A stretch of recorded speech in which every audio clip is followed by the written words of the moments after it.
আসসালামু আলাইকুম, স্বাগত জানাচ্ছি চ্যানেল আই সংবাদে। এখনকার সংবাদ আয়োজন নিয়ে আপনাদের সাথে আছি মেহরুন্নেসা তাহমিনা। বিস্তারিত সংবাদের শুরুতে জানিয়ে দিচ্ছি সুপার ফ্রেশ ফর্টিফাইড সয়াবিন তেল সংবাদ শিরোনামগুলো। প্রধান উপদেষ্টাকে জাতীয় ঐক্যের ডাক দেওয়ার পরামর্শ বিএনপির, দ্রুত নির্বাচনী রোড ম্যাপ ঘোষণার আহ্বান। ইসকনের উগ্রবাদী কর্মকাণ্ড মানুষ মেনে নেবে না বললেন হাসনাত সার্জিস, দুষ্কৃতকারীদের দ্রুত বিচার চায় সনাতন একতা মঞ্চ। এবং অ্যান্টিগা টেস্টে হারের জন্য ব্যাটিংকে দুষলেন অধিনায়ক মিরাজ, বোলিং শুধরে পরের ম্যাচে উন্নতির প্রতিশ্রুতি।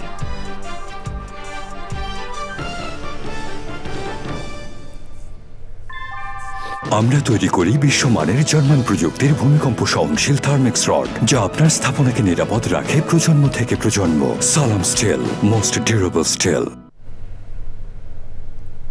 সংবাদ শিরোনামগুলো জানাচ্ছিলাম। এখনকার এই সংবাদ আয়োজন একই সঙ্গে চ্যানেল আই এর ইউটিউব চ্যানেলে এবং চ্যানেল আই এর ওটিটি প্ল্যাটফর্ম আই স্ক্রিনে লাইভ স্ট্রিম হচ্ছে। এবার যাচ্ছে বিস্তারিত প্রসঙ্গে। প্রধান উপদেষ্টার সঙ্গে বৈঠকে গত কয়েকদিনের ঘটনায় উদ্বেগ প্রকাশ করেছেন বিএনপি নেতারা। পরিস্থিতি উত্তরণে জাতীয় ঐক্যের ডাক দিতে বলেছে দলটি। প্রধান উপদেষ্টার সাথে বৈঠক শেষে সরকারকে অবিলম্বে নির্বাচনের রোড ম্যাপ দিতে বলেছেন বিএনপি মহাসচিব মির্জা ফখরুল ইসলাম আলমগীর। প্রধান উপদেষ্টার প্রেস সচিব জানিয়েছেন, সকলকে ধৈর্য ধরতে বলেছেন অধ্যাপক মোহাম্মদ ইউনুস। চকর মালিথার রিপোর্ট। গত কয়েকদিনের সহিংস ঘটনার পরিপ্রেক্ষিতে বুধবার সন্ধ্যায় প্রধান উপদেষ্টা অধ্যাপক মোহাম্মদ ইউনুসের সাথে বিএনপি মহাসচিব মির্জা ফখরুল ইসলাম আলমগীরের নেতৃত্বে দলের 5 সদস্যের প্রতিনিধি দলের সাক্ষাৎ। প্রধান উপদেষ্টার সরকারি বাসভবন রাষ্ট্রীয় অতিথি ভবন যমুনায় সন্ধ্যা 6টা থেকে টানা 1 ঘন্টা 10 মিনিট বৈঠক শেষে বের হয়ে সাংবাদিকদের সাথে কথা বলেন মির্জা ফখরুল। গত কয়েকদিন ধরে যে আইন শৃঙ্খলা পরিস্থিতি, পরিস্থিতি এবং আপনার ছাত্রদের কয়েকটি কলেজের সমস্যা নিয়ে, এই বিষয়গুলো নিয়ে আমরা আমাদের যে দলের পক্ষ থেকে যে আমাদের উদ্বেগ, সেই উদ্বেগের কথা আমরা তাকে জানিয়েছি এবং আমরা আশা করেছি যে আমরা প্রধান উপদেষ্টা তিনি তার পরিষদ নিয়ে অতি দ্রুত এই বিষয়গুলো শান্তিপূর্ণ সমাধানের ব্যবস্থা করবেন। বিএনপি মহাসচিব জানান, আগামী নির্বাচন এবং সমসাময়িক প্রসঙ্গে কথা হয় প্রধান উপদেষ্টার সাথে। সমস্ত রাজনৈতিক দলগুলোর সাথে আলাপ আলোচনা করে এই একটা জাতীয় ঐক্য সৃষ্টি করার ব্যাপারেও আমরা আহ্বান জানিয়েছি। আমরা সেই সঙ্গে আপনার এটাও বলেছি যে আমাদের নির্বাচন যেটা সবচেয়ে বেশি প্রয়োজন, সংস্কারগুলোকে আপনারা সম্পূর্ণ করে অবিলম্বে যত দ্রুত সম্ভব রোড ম্যাপ দেওয়ার কথা আমরা বলে এসেছি, যে একটা রোড ম্যাপ অত্যন্ত জরুরি। বিএনপি মহাসচিবের পর যমুনার সামনেই বৈঠক নিয়ে কথা বলেন প্রধান উপদেষ্টার প্রেস সচিব।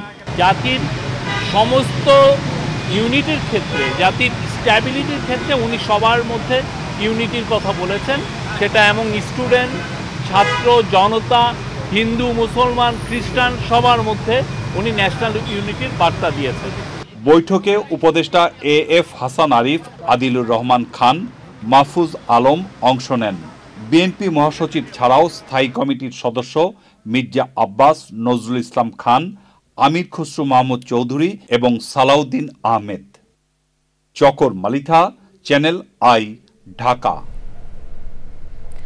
বৈষম্য বিরোধী ছাত্র আন্দোলনের অন্যতম সমন্বয়ক হাসনাত আব্দুল্লাহ ও সার্জিস আলম বলেছেন, ইসকনের উগ্রবাদী কর্মকাণ্ড দেশের মানুষ মেনে নেবে না। ইসকন নিষিদ্ধেরও দাবি জানিয়েছেন তারা। চট্টগ্রামের সহিংসতায় নিহত অ্যাডভোকেট সাইফুল ইসলাম আলিফের নামাজে জানাজায় অংশ নিয়ে তারা এই কথা বলেন। ঢাকায় সংবাদ সম্মেলনে দুষ্কৃতকারীদের দ্রুত আইনের আওতায় আনার আহ্বান জানিয়েছে সনাতন একতা মঞ্চ। শহীদুল্লাহ রাজুর রিপোর্ট। ইসকন সমর্থকদের সাথে সংঘর্ষে নিহত অ্যাডভোকেট সাইফুল ইসলাম আলিফের প্রথম নামাজে জানাজা হয় চট্টগ্রাম আদালত চত্বরে। অংশ নেন আইনজীবী সহ বিভিন্ন শ্রেণী পেশার মানুষ। পরে নগরের জমিয়াতুল ফালাহ মসজিদ মাঠে হয় দ্বিতীয় জানাজা। জানাজায় অংশ নেন বৈষম্য বিরোধী ছাত্র আন্দোলনের আহ্বায়ক হাসনাত আব্দুল্লাহ এবং নাগরিক কমিটির সদস্য ও জুলাই শহীদ স্মৃতি ফাউন্ডেশনের সাধারণ সম্পাদক সার্জিস আলম। যেভাবে হত্যা করা হয়েছে সেটি হচ্ছে হিন্দুত্ববাদী উগ্রবাদিতার যে প্রকাশ, এই উগ্রবাদিতার বহিঃপ্রকাশ ঘটেছে। তাদের বিচার করতে হবে, ইসকনকে এই উগ্রবাদিতা ছড়ানোর জন্য নিষিদ্ধ করতে হবে। যারা মাসের 30 দিনের 25 দিন দেহটা নিয়ে বাংলাদেশে বসে থাকে আর বাকি 5 দিন মনটা নিয়ে ভারতে যায়, সেখানে চক্রান্ত করে এবং সেই চক্রান্তের এক্সিকিউশন এই বাংলাদেশে এসে ঘটায়, সে সকল উগ্রবাদী হিন্দুদেরকে প্রতিহত করার জন্য আমাদের মনে বিন্দুমাত্র সহানুভূতি থাকবে না। সাইফুল হত্যাকাণ্ডে জড়িতদের আইনের আওতায় আনার কথা বলেন ভূমি উপদেষ্টা হাসান আরিফ। আমরা স্টিলের মতো শক্ত থাকবো, পাথরের মতো শক্ত থাকবো, যাতে আগামী যে কোনো প্রচেষ্টা এই বিপ্লবকে, এই গণঅভ্যুত্থানকে ব্যর্থ করার জন্য যেই করে থাকুক, যে অবমাননা করে থাকুক, সেগুলো আমরা প্রতিহত করব। জাতীয় প্রেস ক্লাবে সংবাদ সম্মেলনে দেশে কোনো দুষ্কৃত কর্মকাণ্ড সমর্থন না করার কথা জানায় সনাতন একতা মঞ্চ। যে সমস্ত দুষ্কৃতিকারীর হাতে তিনি নিহত হয়েছেন তাদেরকে দ্রুত বিচারের আওতায় আনার দাবি জানাচ্ছি। আমরা এমন একটি বাংলাদেশ চাই যে বাংলাদেশে হিন্দু, মুসলিম, বৌদ্ধ, খ্রিস্টান আমরা সকলে সমান অধিকার নিয়ে এবং সমান সুযোগ নিয়ে আমরা বসবাস করব। অ্যাডভোকেট সাইফুল ইসলামকে হত্যার অভিযোগে ইসকন সমর্থকদের আসামি করে কোতোয়ালি থানায় মামলা হয়েছে। হত্যাকাণ্ডে জড়িত সন্দেহে 37 জনকে আটক করেছে আইন শৃঙ্খলা রক্ষাকারী বাহিনী। ভিডিও ফুটেজ দেখে 6 জনকে ওই মামলায় গ্রেপ্তার দেখিয়েছে পুলিশ। হত্যার প্রতিবাদ ও বিচার দাবিতে চট্টগ্রামের আইনজীবীরা আদালত বর্জন করেছেন। এ কারণে ইসকন নেতা চিন্ময় ব্রহ্মচারীর জামিন শুনানিও হয়নি। Shahidullah Raju, Channel I, Dhaka. রোহিঙ্গা জনগোষ্ঠীর উপর নির্যাতন চালিয়ে মানবতাবিরোধী অপরাধ করার অভিযোগে মিয়ানমারের জান্তা প্রধান মিং অং হেইংয়ের বিরুদ্ধে গ্রেফতারি পরোয়ানা জারির আবেদন জানানো হয়েছে আন্তর্জাতিক অপরাধ আদালতে। মিয়ানমার আন্তর্জাতিক অপরাধ আদালতের সদস্য না হলেও বাংলাদেশ এর সদস্য এবং রোহিঙ্গা ইস্যু বাংলাদেশ মিয়ানমার সীমান্ত এলাকা ঘিরে। আইসিসির প্রতিনিধি দলের পক্ষ থেকে বলা হয়েছে, বাংলাদেশের অন্তর্বর্তী সরকার যদি এই ইস্যুতে সহযোগিতা চায় তবে তারা সহযোগিতা করতে প্রস্তুত।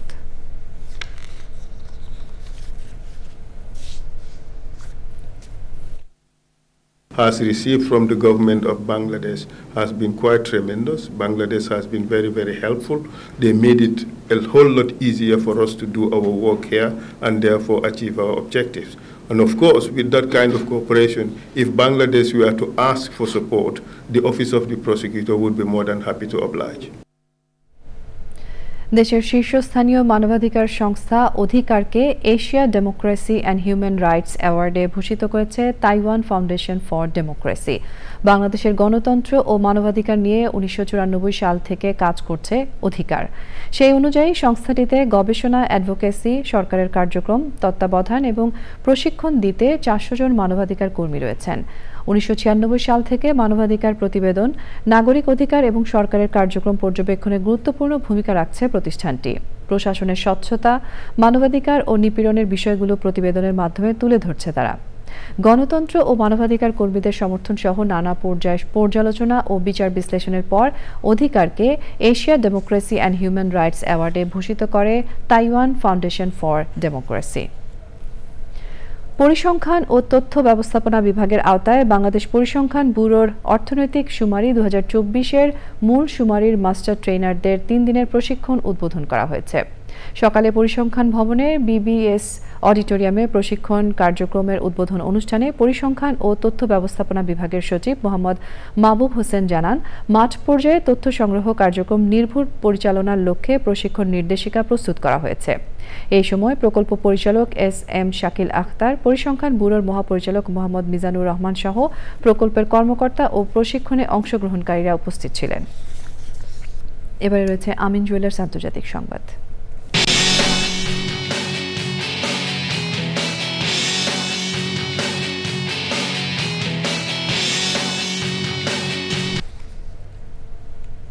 ব্যাপক ধরপাকড় ও আটকের জেরে পাকিস্তানের রাজধানী ইসলামাবাদে 3 দিন ধরে চলা বিক্ষোভ ও প্রতিবাদ কর্মসূচি প্রত্যাহার করে নিয়েছে দেশটির প্রধান বিরোধী দল ইমরান খানের তেহরিকে ইনসাফ পিটিআই।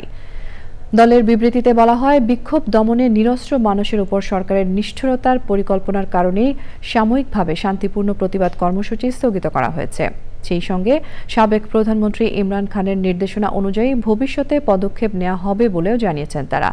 ইমরান খানের মুক্তি ও সরকারের পদত্যাগের দাবিতে কয়েকদিন ধরে বিক্ষোভে উত্তাল ছিল পাকিস্তান। মঙ্গলবার আইনশৃঙ্খলা বাহিনীর বাধা ডিঙিয়ে রাজধানী ইসলামাবাদের রেড জোন হিসেবে পরিচিত ডি চকে পৌঁছান দলটির নেতাকর্মীরা। সঙ্গে ছিলেন ইমরান খানের স্ত্রী বুশরা বিবি। সমাবেশস্থলে যাওয়ার পথে আইনশৃঙ্খলা রক্ষাকারী বাহিনীর সঙ্গে তাদের দফায় দফায় সংঘর্ষ হয়। এতে নিহত হন 7 জন, তাদের মধ্যে 4 জনই নিরাপত্তা বাহিনীর সদস্য। পরিস্থিতি নিয়ন্ত্রণে রাজধানীতে সেনা মোতায়েন করা হয়েছে। কৃষি সংবাদ।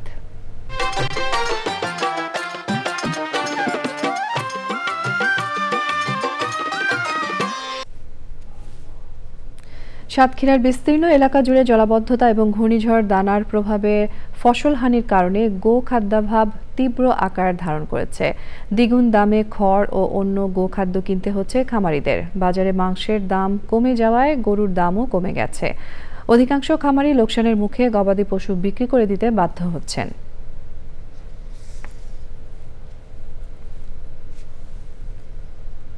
প্রকৃতি সংবাদ।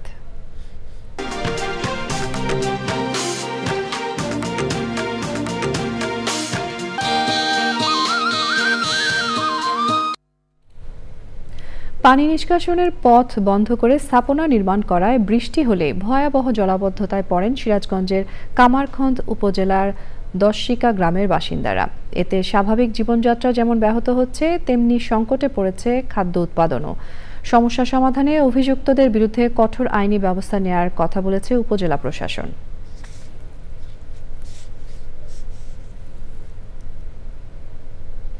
এবারে রয়েছে এক্সিম ব্যাংক বাণিজ্য সংবাদ।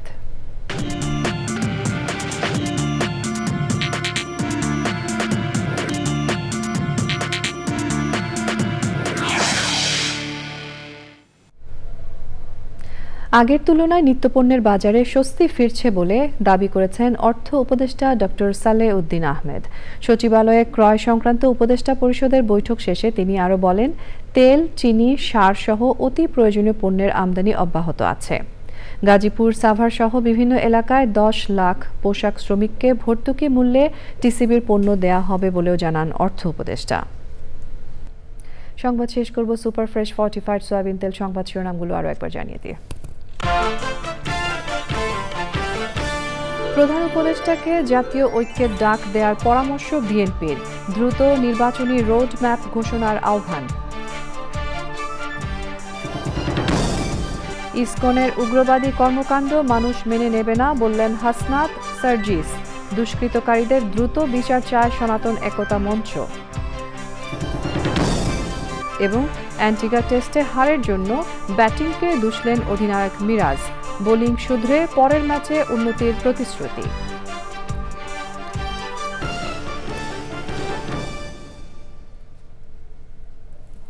প্রিয় দর্শক, চ্যানেল আই সর্বশেষ সংবাদ জানতে ভিজিট করুন channeline.com এ। যুক্ত থাকুন আমাদের সোশ্যাল মিডিয়া প্ল্যাটফর্মগুলোর সাথে।